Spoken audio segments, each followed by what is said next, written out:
Welcome to News in Context. I'm Gina Baleria. In this episode, we explore how bridging by building relationships and being curious can connect people across differences, as well as provide lessons for news organizations that seek to inform. My guest is Monica Guzman, Senior Fellow for Public Practice at Braver Angels, and author of I Never Thought of It That Way: How to Have Fearlessly Curious Conversations in Dangerously Divided Times. Civility is a culture of deliberately engaging in relationships of respect and empathy with others who are different, moving people from us versus them to we all belong. To learn more, go to civility.org.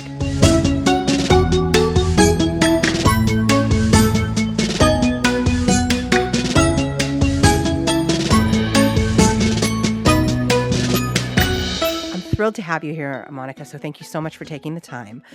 First of all, before we get into the work in the book and all of that, why this? What led you to doing this type of work, or how did you come to this work? So there's two threads that led me to this work around bridging differences, in particular on the political divide, which is a very fraught one for this moment. Yes. One is professional and one is personal. The professional one is that as soon as I got out of college, I went right into journalism. I love journalism. I have this fascination with people and how we surprise each other. I found this weird way to get almost addicted to disappearing into someone else's story. My husband once watched me interview someone, just happened to be there next to me. And later he was like, "It's like I saw you in a trance." And I said, "Yeah, I guess it was." I've never said that out loud before. Oh, wow. I just that memory popped in my mind. Cool. But I do. I love getting lost in people's stories, and one thing that I've appreciated in that is that it feels important that people understand each other. It feels important to the whole civic project that we're engaged in by being part of the United States of America, let alone the world, and all of that. So the last several years, who knows how many exactly, it started to feel like if I wanted to help people understand each other, doing it by being a journalist wasn't cutting it for me anymore, because our media ecosystem is so splintered and siloed. So if I told the story as responsibly as I could into this media product, it would reach these silos but not these others. And then increasingly, these others would actually distrust the story I just told. So it's like, well, that's not working. The other thread that led me to this was my family. So I'm a Mexican immigrant. I'm the daughter of Mexican immigrant parents, and they voted one way in the last two presidential elections, and I voted the other.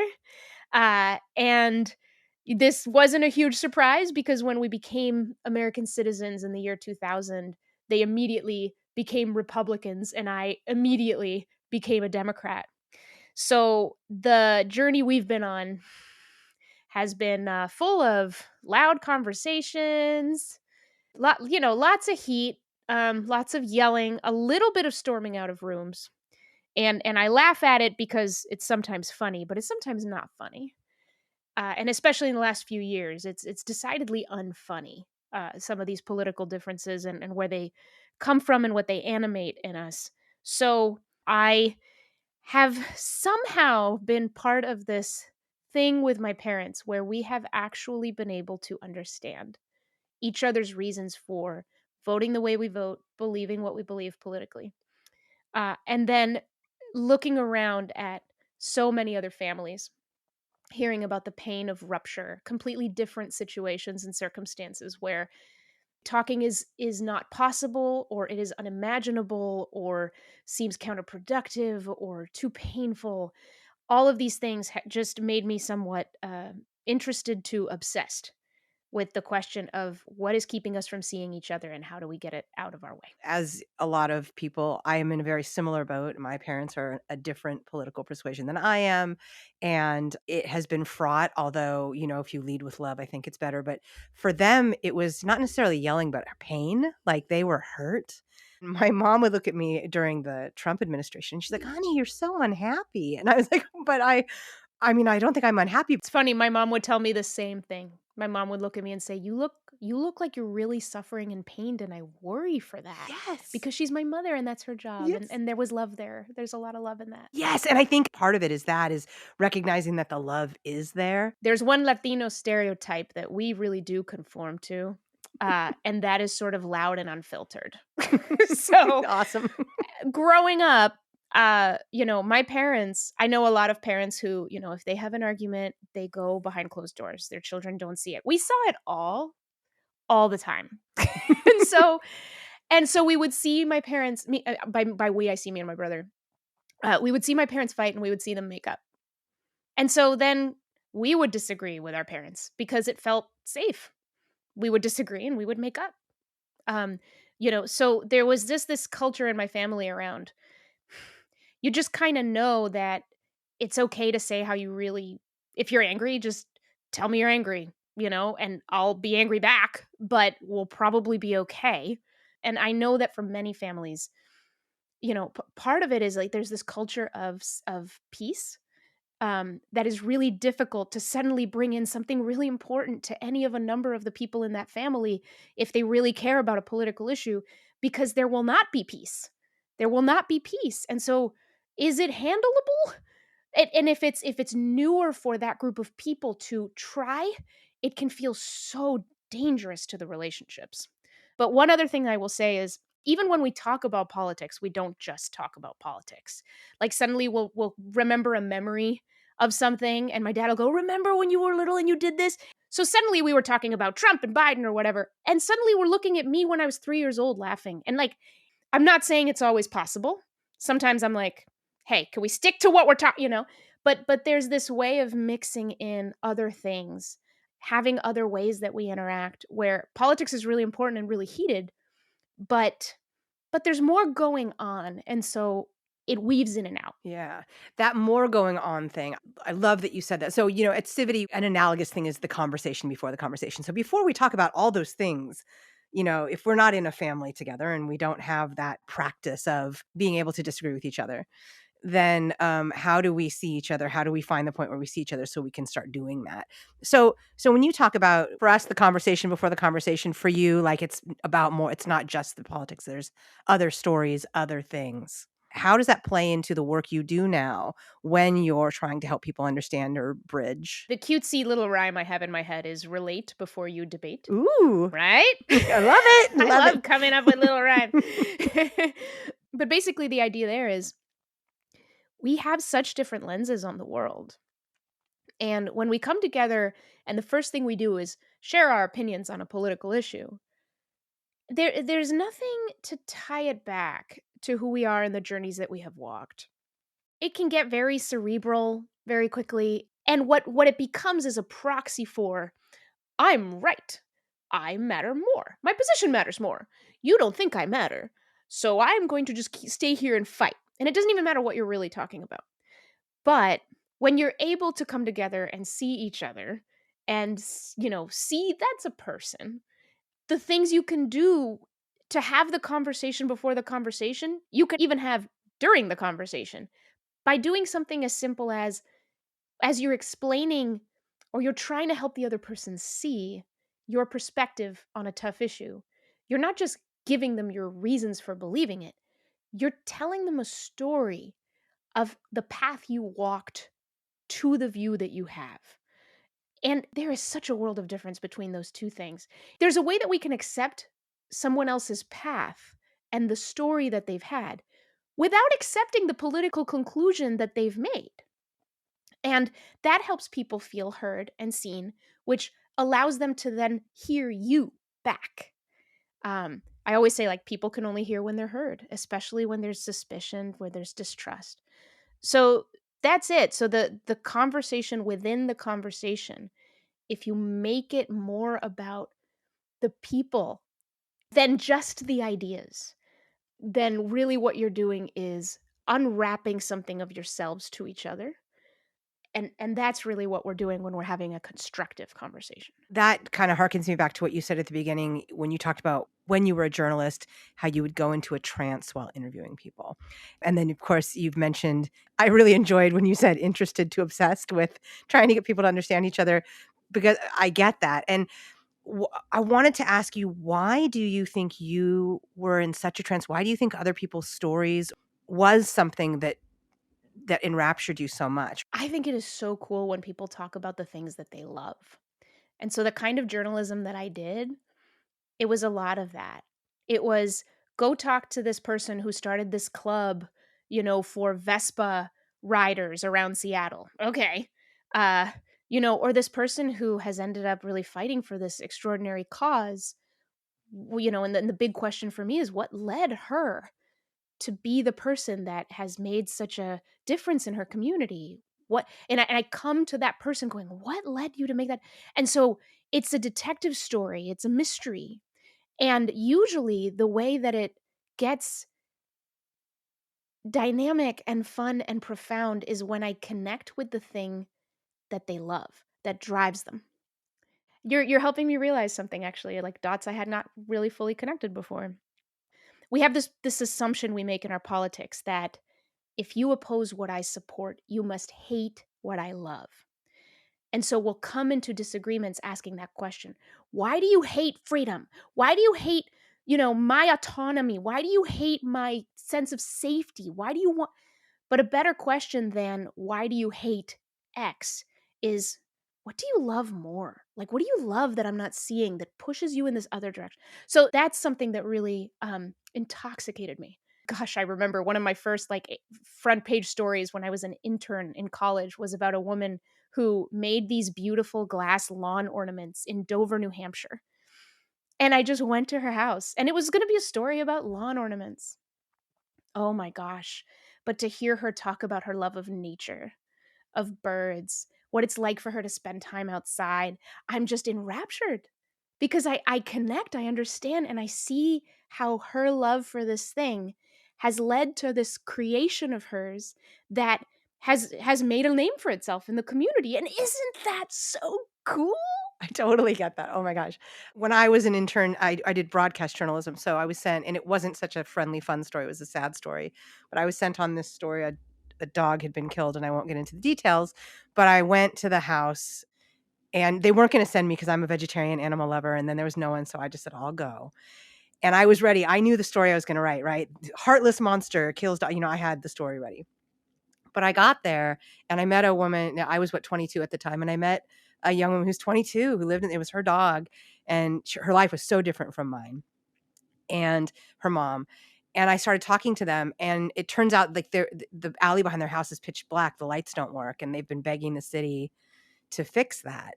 And so I was able to see outside my own, to get a little curious about her, to connect with the people in front of me and realize, oh, they need something from me to make them feel safer and to make this not happen again. It's to share this story. And so we were actually able to do a meaningful story. That's amazing. Yeah, I hold on to that because it just reminds me to kind of get outside myself. And I want to get into curiosity because I know that that's a big thing. It's a big thing for me, and I know it's a big thing for you. But before we actually talk about that in your work now, I want to ask, were you always that enraptured by other people's stories? How do you think that was cultivated in you? That enrapturement, that curiosity, that wonder? I remember being a child and being quite scared of people. I was pretty shy. I was a people pleaser as a child. And so a lot of my sense of self-worth was about what other people thought of me.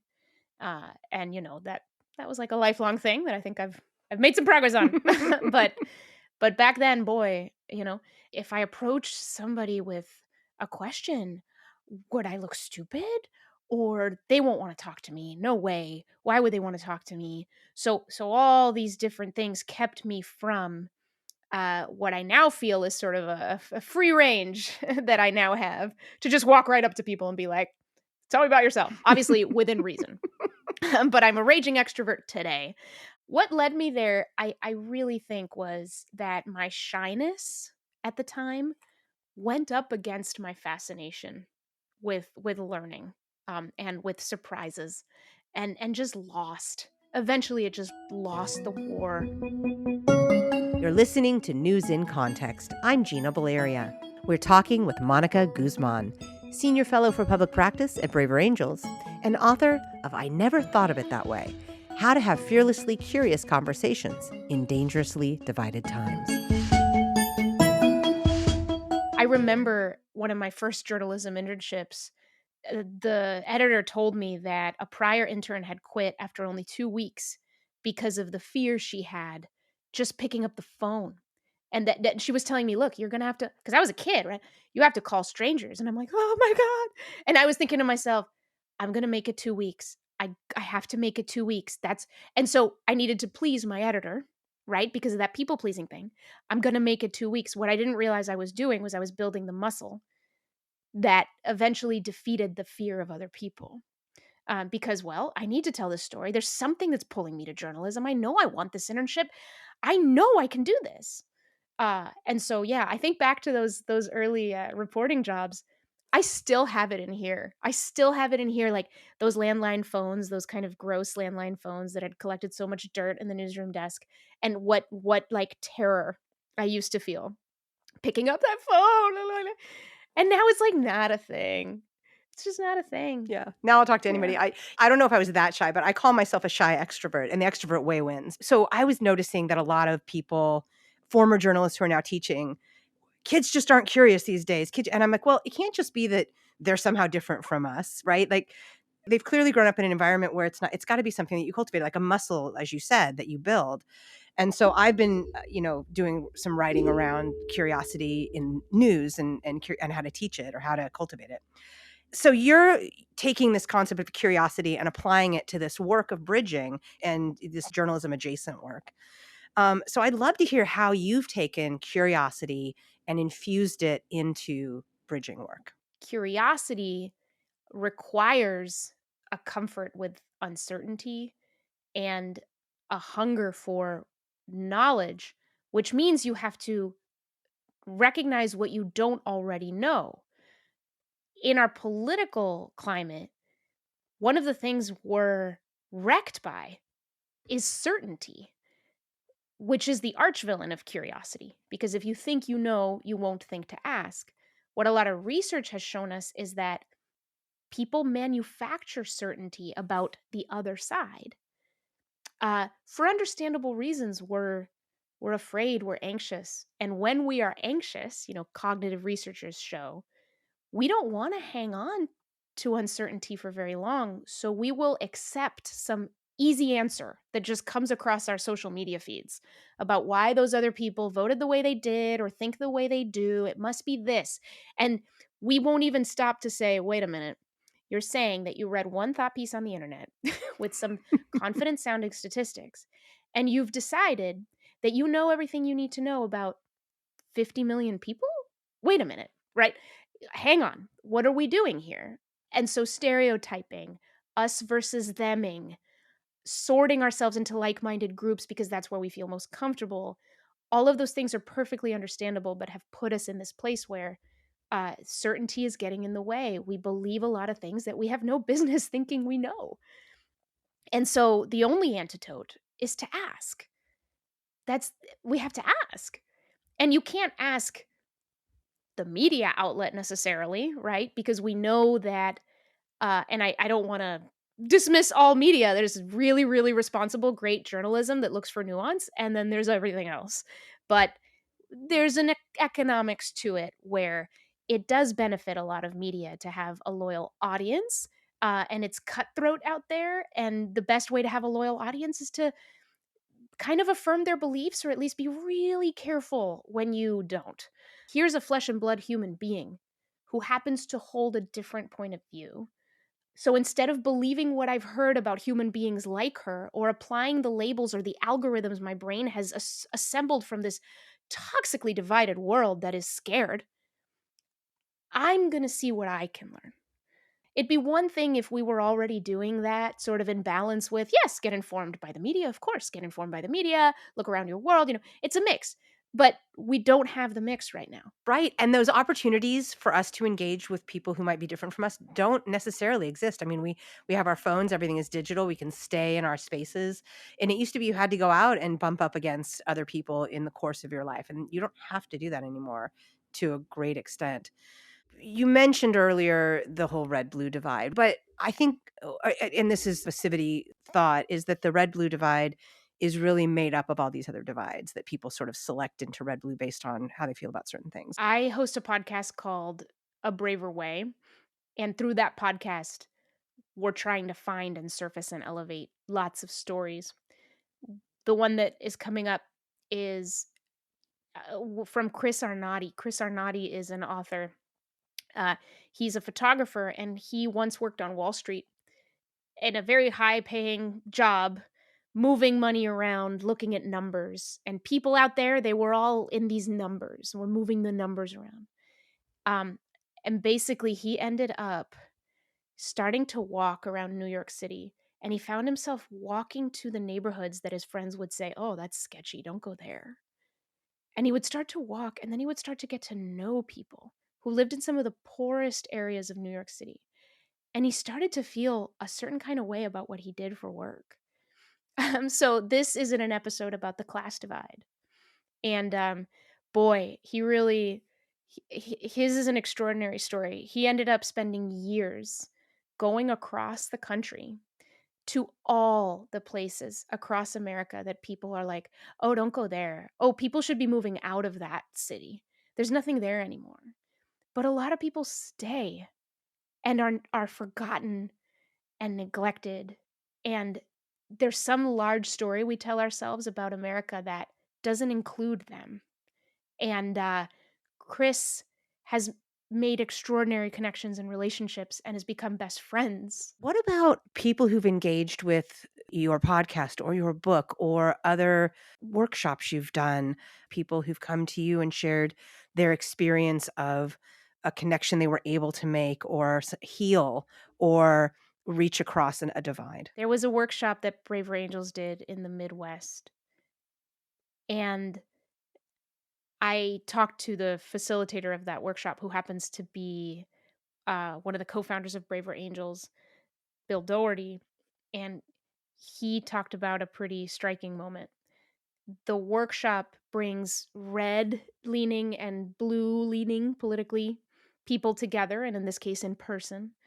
And so one of the blue people who showed up was a landlord in town, and he had decided, as a rule, never to rent to conservatives because all the reasons it would be immoral and wrong. So during the course of the workshop, he was paired up with someone who was red leaning, a conservative, and they had their conversation. At the end of the workshop, this landlord came up to Bill and was kind of in tears about the realization he had had during his conversation with the conservative man. He's getting to know this guy that he had ruled out as a category. He's getting to know him and as a person, as a human being, and think past all this animosity he'd built up. And he said like, "I disagree with you." He told the conservative, "I disagree with you with everything you've just said. But powerful people want us to hate each other.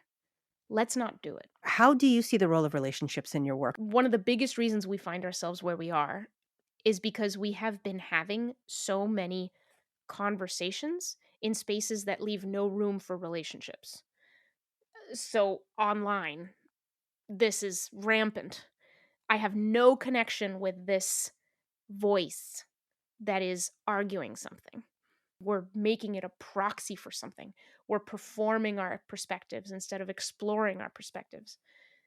So relationships are everything, because relationship means I'm invested in you somehow and you're invested in me somehow.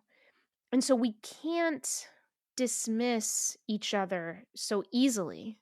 And maybe it allows us to edit the larger story that contains us all. The larger story that contains us all. I love that. And that sort of phases into my next question is the importance of bridging work and how you can weave bridging into some of these larger spaces. Earlier we talked about journalism and that lack of trust. And now I know you've been involved with participatory journalism, I believe. How do we maybe apply some of these bridging relational curiosity focused tenets or practices or lessons into ecosystems where we're also trying to build trust? In media, and in a lot of other spaces, applying curiosity to language is really important. Language becomes a battleground in times like this.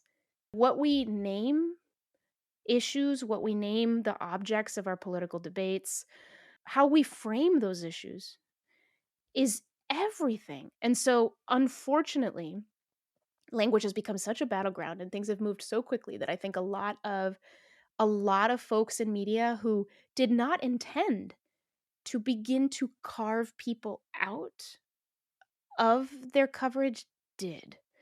And they did not intend to do it.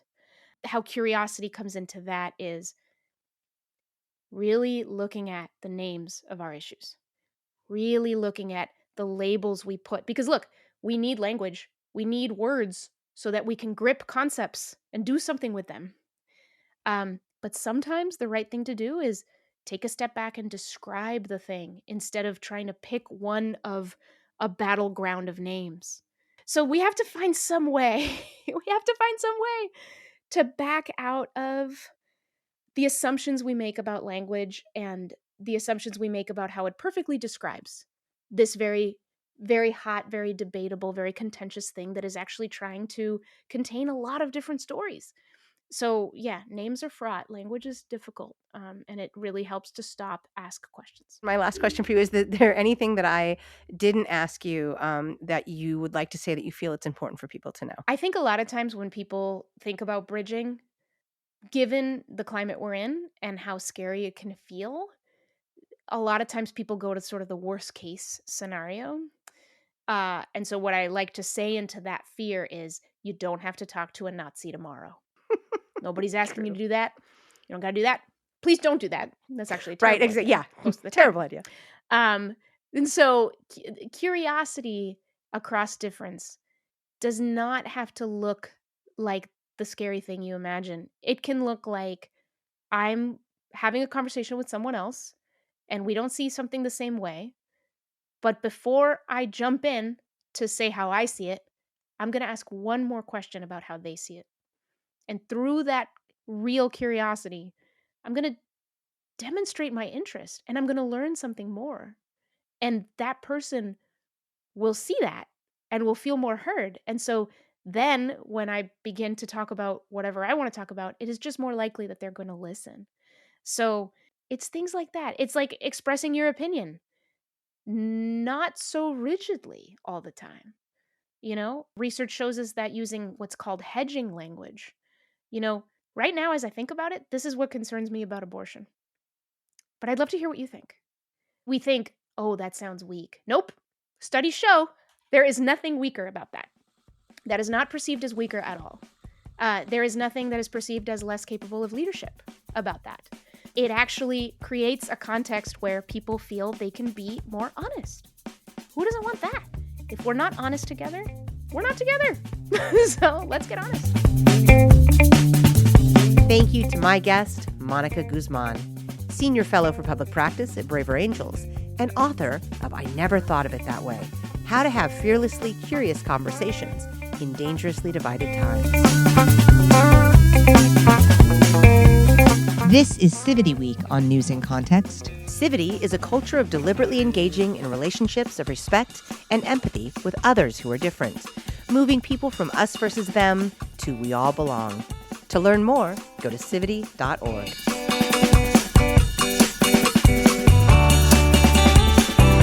Music in this episode includes Spring Fling by Track Tribe and The Heist by Silent Partner. In addition to hearing News in Context every Friday at 8:30 a.m. and 6:30 p.m. on KSFP 102.5 in San Francisco, you can hear it on Spotify, Stitcher, Apple Podcasts, iHeartMedia, Google Play, Google Podcasts, Podbean, YouTube, and PRX. We're also on Facebook and Twitter at News in Context SF and on Instagram at News in Context. And you can find links to all of that at newsincontext.net. I'm Gina Baleria. Thank you for listening.